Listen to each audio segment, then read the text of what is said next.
Ang title ng tulang ito ay Sino? Mas mainit pala ang luha sa kapeng titimpla mo ngayong umaga. Hindi pa bumabangon. Magsisimula ng sakit na paalala ng kahapon. Iba na ngayon.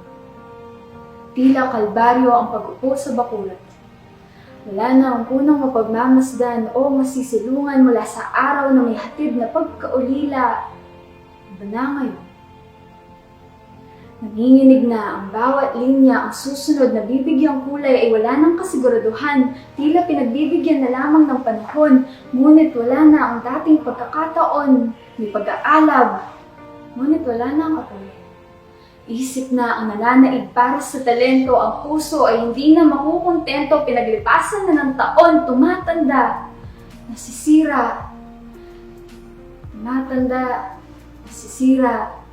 tinadaanan na lang. Iba na ngayon. Ngunit naiisip ko pa rin ang kahapon dahil may takot na ako sa susunod na panahon, sa paggising, kinabukasan, sa pagbangon. Paano mapapanatag ang mga nanginginig na mga kamay, ang mga nagluluhang mga mata? Paano makakayang makapagpahinga na kung ikaw ay naghihingalo na, sining? Sino pa ang magtatayo sa'yo? Magbibigay-pugay nga ba silang mga susunod na henerasyon habang unti-unti na akong inuubos, binubura ng may likha, umaasa akong itutuloy nila ang sinimulan naming mga linya.